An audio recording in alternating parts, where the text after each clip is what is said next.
This is episode number 43 at the BS Machine. Welcome back, guys. Welcome back. Excited. Another episode of the BS Machine. And I'd like to say to you good morning because this morning it's Sunday in the middle of July, and I woke up this morning at like 4 a.m. and I was tossing and turning and moving around, and then I just thought, you know what, I'm just going to get up. And right now it's around 5 a.m. and I thought, you know what, I'm just going to come into my little study and record the podcast for this week. And one of the things I love about this time of the morning, which I learnt quite early on in my spiritual career, is that one of my first mentors, Guru Singh, said that between the time of 4:30 a.m. and 6:30 a.m.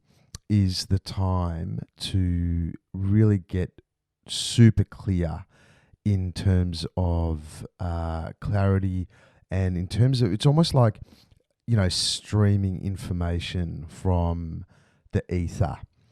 And or from, you know, from our superconscious, and being able to tune in to this place of clarity and creativity and all that type of stuff. And so the reason that I know that to be true is because when I first started my career but when I first started practicing yoga, Kundalini yoga, and basically I went from nothing to practicing yoga, and I'd wake up at 4:30 a.m. I've mentioned this before. I'd have the cold showers, and then and then I'd do like an hour of this crazy breathing and yoga and whatever else, and then an hour of chanting these crazy mantras, and then half hour of meditation. So I went from pretty much nothing to doing these crazy yogic practices for well over a year, every single day. And the reason that there's so much clarity at this time between 4:30 and 6:30 a.m. is because most of the area that you are in, whatever suburb or city that you're in, most people, 99.9% of people, are still asleep.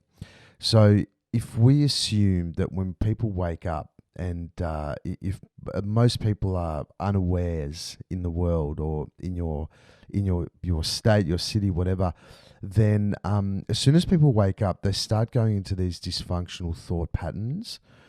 And when they do that energetically, that sort of expresses out this this energy of like fear and anxiety and all this type of stuff. So if you can get up and do some creative stuff, or you can maybe even do it once a week between the time of 4:30 and 6:30, you'll find that there is, you just stream information so much better, and you have this connection to your creativity and this stream of information, so much better. And so this morning I just thought, you know what, I'm just going to get down here and well, not down here, get across here, and then sit in my study and just really tune in and get some goodies for me and for you guys, and just to really see I guess what we're going to talk about today.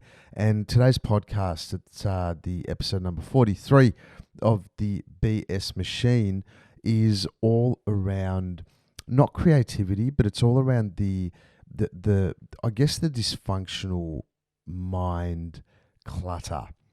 And mind clutter is a really interesting dynamic, because with mind clutter, most of the time we don't actually realize that the clutter is all in there. And by mind clutter, I just mean basically thoughts that are just happening day in, day out, hour to hour, minute to minute, moment to moment. And when these thoughts come through, if we're not aware of these thoughts, and I know even as you're listening to my words, you probably have thoughts going through your mind now which are sort of taking you away from the dynamic or the energy of this podcast. And so even in these moments, you can, your thoughts could be like, you know what, do I keep listening to this? There might be some gold in this podcast, or do I just push stop and listen to the radio if I'm driving, or, do I do other shit or listen to something else? And so, these thoughts are really fucking weird, because if we're not aware of them, and if we're not conscious when we're in this rigmarole of thoughts driving our lives, when we're not aware of them, there's pretty much really no chance. We have no chance to really create a fucking cool life, because everything is driven by the unconscious patterns and the unconscious thoughts. So then, the question really is how to become aware of these thoughts. What can we do? How do we become aware of them? And unless you're some lucky fucker like Eckhart Tolle, who has this pop-up moment where he just pops into fully understanding consciousness, and seeing he saw these diamonds when he woke up one day, and he just he just found pure clarity in that moment. And then from that moment on, he decided that that's where he wanted to live. So he made a choice. It's like, you know what, I want to explore this consciousness a little bit more. And I think that that's what it really comes down to with any human being. And I think, if you've studied the work of Eckhart Tolle, you'll know that up until that point, he had a very, very dysfunctional life where he was just in so much pain, and he didn't want to live life anymore, and he couldn't handle himself. And from memory, the way that it happened to him is that he literally said to himself, I just can't deal with myself anymore. I don't like myself. I can't deal with myself anymore. And then he sat back and he went, okay, so if I can't deal with myself, who is the I and who is the self? There must be a duality going on within me or within him.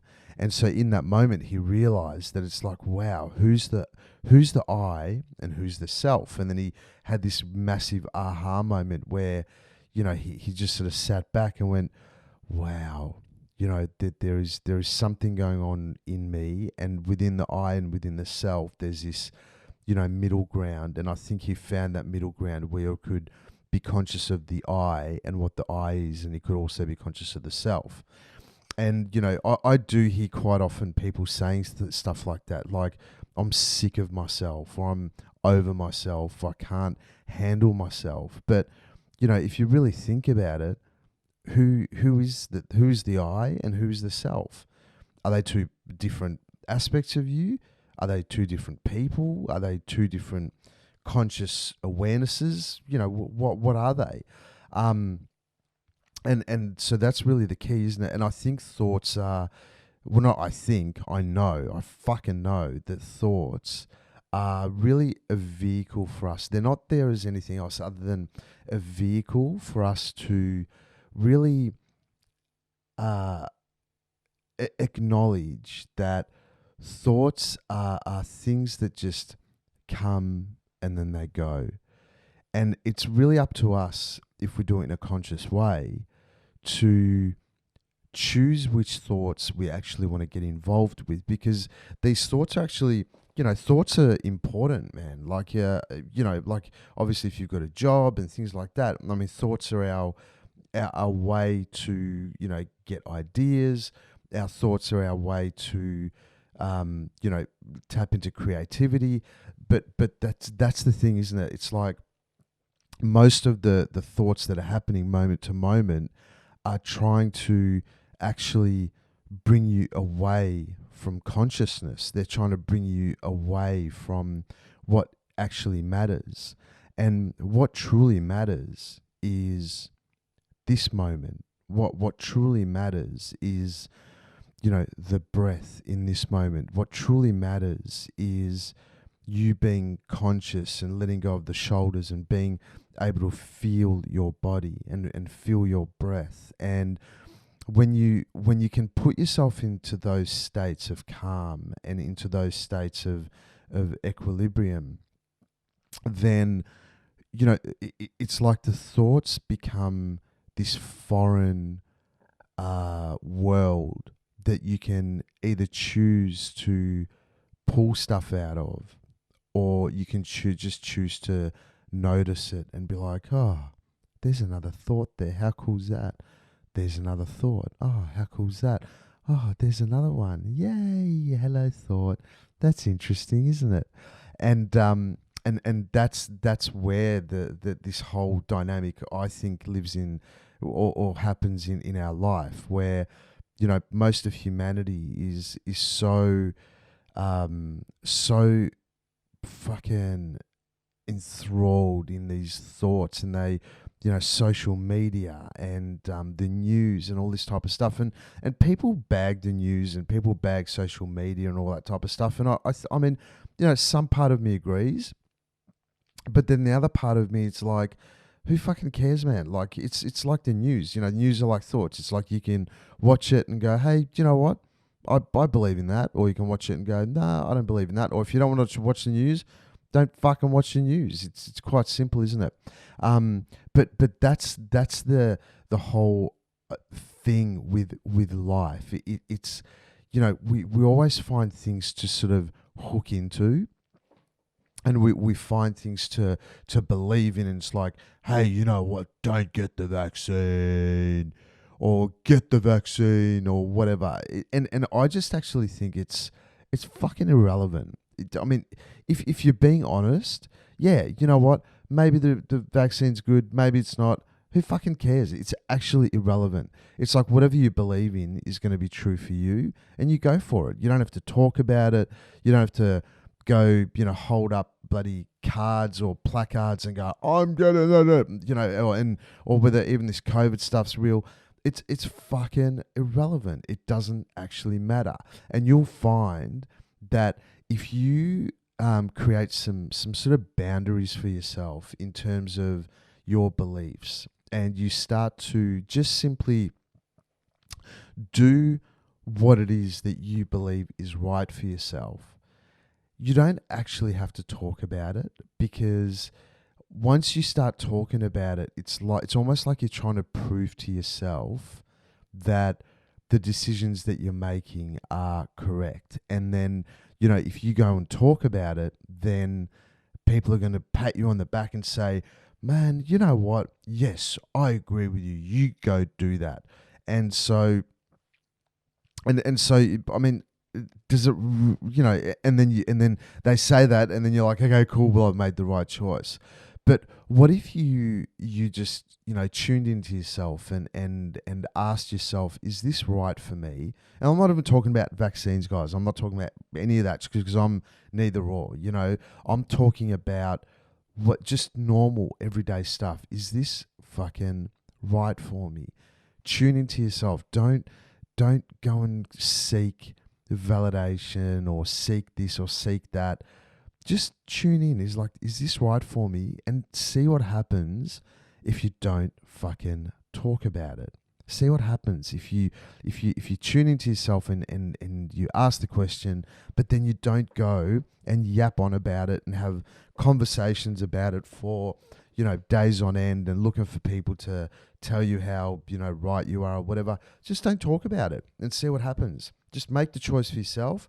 Don't say anything to anyone, and see how that impacts your life. Because what I've found within myself and my life is that when I make a decision for myself and I don't talk about it, then what happens is that I organically start to bring people around me, bring situations around me that start to really cement that my decisions were correct, and the choices for myself that I made for myself were correct.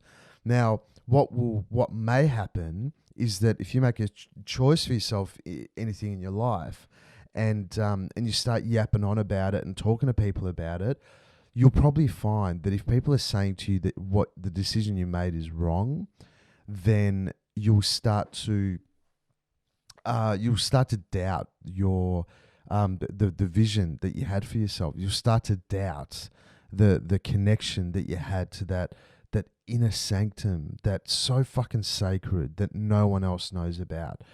And so, I mean, it's just something you can try, to be honest, because that's the thing. It's like, it's almost like when I'm doing these podcasts, I'm sort of tuning into the future of what people need to hear. And I'm not saying I'm some savant or sage, but this is just what I reckon is that, the people listening to this podcast are going, fuck, that's right on the money. This is exactly what I needed to hear.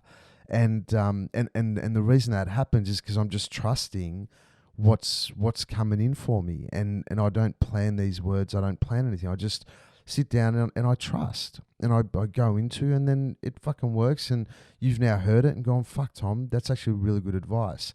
And the advice is not really coming from me, I'm just tuning into this whole other ether of electric vibes that bring in the goodness. And so there's a really, look, there's a really fine line, isn't there, between thoughts and creativity and this inner sanctum that we have that is so fucking sacred, and that sacredness that we have within. A lot of us don't believe that it's actually sacred. There's a lot of us that don't know how to tune in to that inner fucking sacred sanctum. And if you don't know, then you're fucking lying to yourself. And the way you do it is not by asking, how do I tune into myself? It's not that. It's not about asking other people or other situations. Even books, when you read a book that gives you something where you're like, oh, that sounds really true for me, or you hear a podcast or something like that, or you hear something on the social media, and you're like, oh, that sounds really true for me. I feel that to be true. The reason that you feel that to be true is because you've heard something that is on the fucking money. And the reason that you know that it's on the money is because if you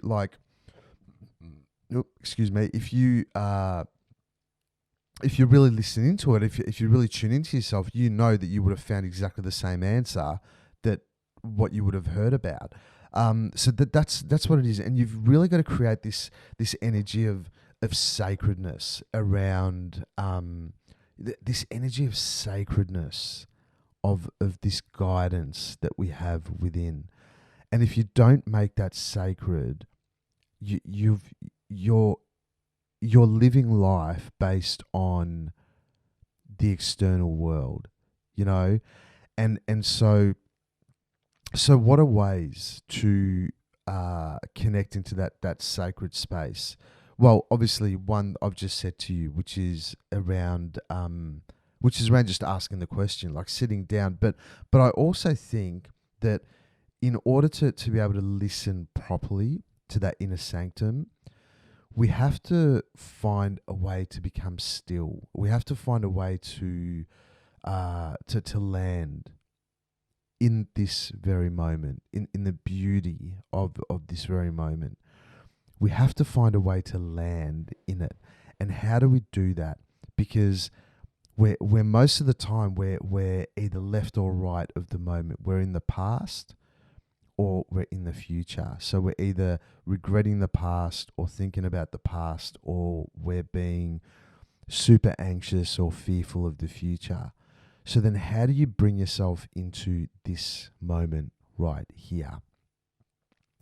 And there's so many tools, we've got the breath, we've got body movement like yoga, we have meditation, we have just the simplicity of slapping yourself in the face. Even even just slapping yourself in the face, it brings you into the moment.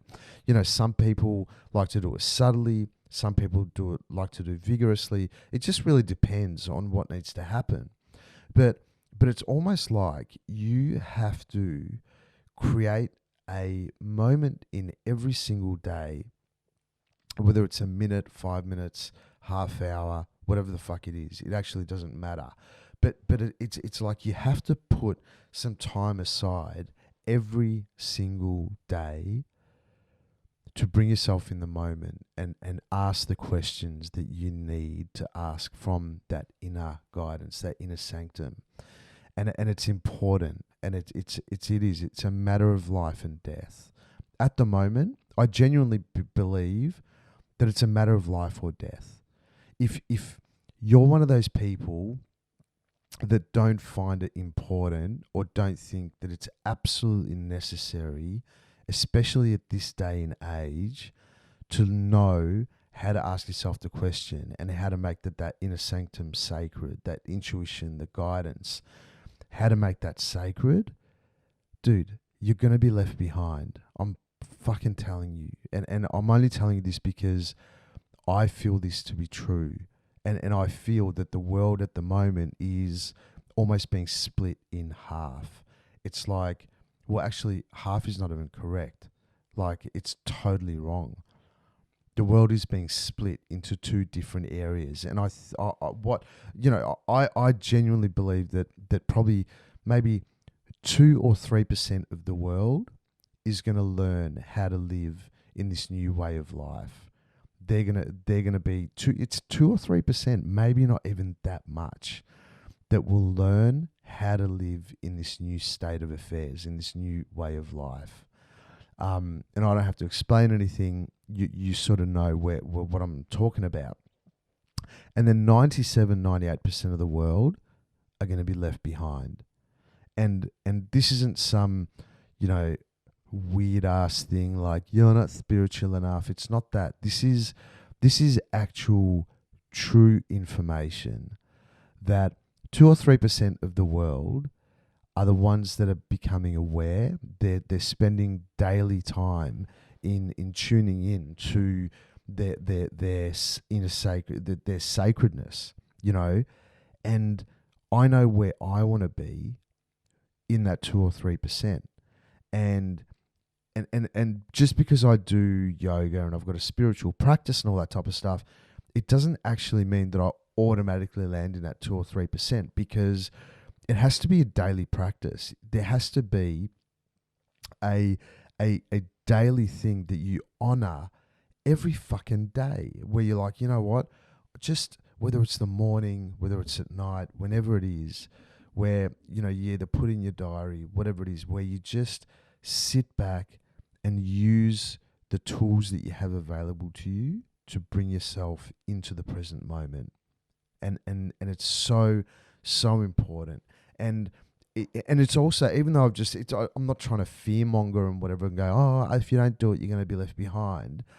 And what I mean by left behind is that the consciousness of the world is obviously growing. It seems really obvious to me that the way that the planet is reacting at the moment, and I'm talking about planet Earth, it's sitting there going, man, there is too many people on this earth that are fucking me over, and it's like I'm talking as the earth. It's like there's too many people that are fucking me over. It's like, all the pollution and man, all you have to do is go to the ocean or go to a river, and you sit on the. I mean, I see this. I live right near the beach, and after a stormy day, there's fucking plastic all over the ocean or all over the sand.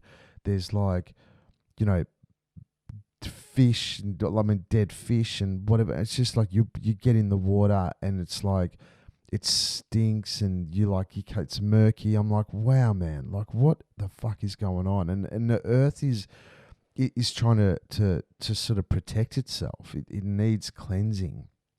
And so the way that we cleanse, and that's the thing, when we cleanse ourselves and when we spend when we spend time daily finding ways to cleanse ourselves and to lock into that inner sanctum. And if we're as human beings living in our highest possible energy, in our highest possible version, in our greatest version of ourselves, then the earth will actually turn around and go, fucking thank you. But when we're polluting ourselves, we're polluting the earth, and it will happen. The earth will turn around and go, you know what? Fuck you all. I'm fucking done. I'm fucking done. And imagine if some fucked up disaster happens, and you're not conscious. You're not consciously aware of what's actually going on.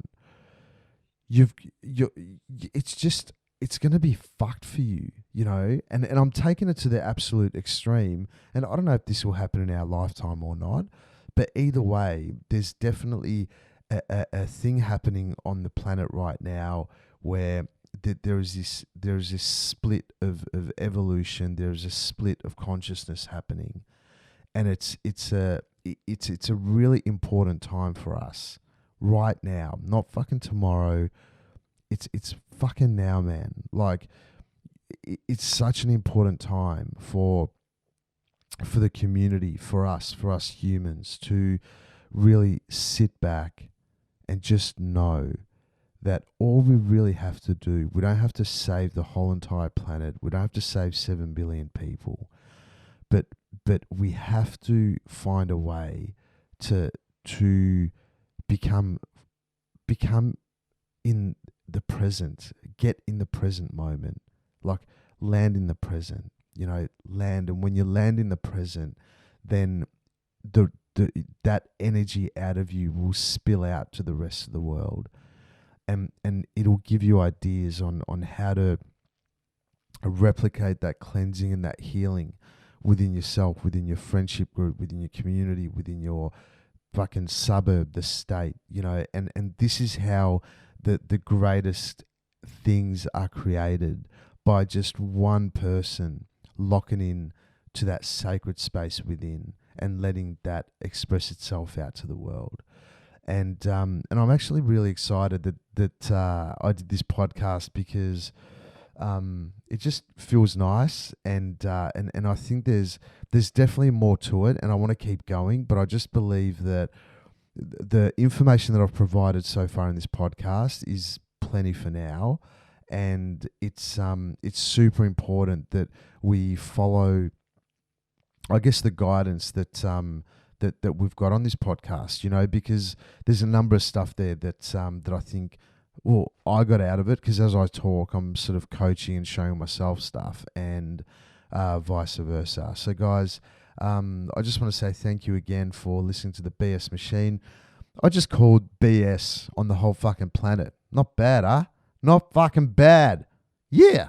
So now I've come out of my streaming and I'm back in a Tommy land where I sound like a bit of a tool bag. But yeah, once again, guys, go back into my heart. Thank you guys for listening. I love you heaps. And please share this potty, man. Like, you feel like people need to hear this information, then share it, love it, and then thank you again, and I will see you next week. Hey, next week, I hope so. I'm really hoping I've got this epic yogi guy. He lives in Bali, but he's such a cool dude. His name's Ian Finn, and I don't know if it's going to be next week or the week after, but he's such a fucking legend. I'm really excited to have a jam with him and have a yarn with him about life, about yoga, about spirituality, about breathwork. But he's got a very, very interesting life, and he's just one of those cats that are just fucking cool as shit. And so I'm excited to get him on, whether it's next week. I'm pretty sure it'll be next week. Anyway,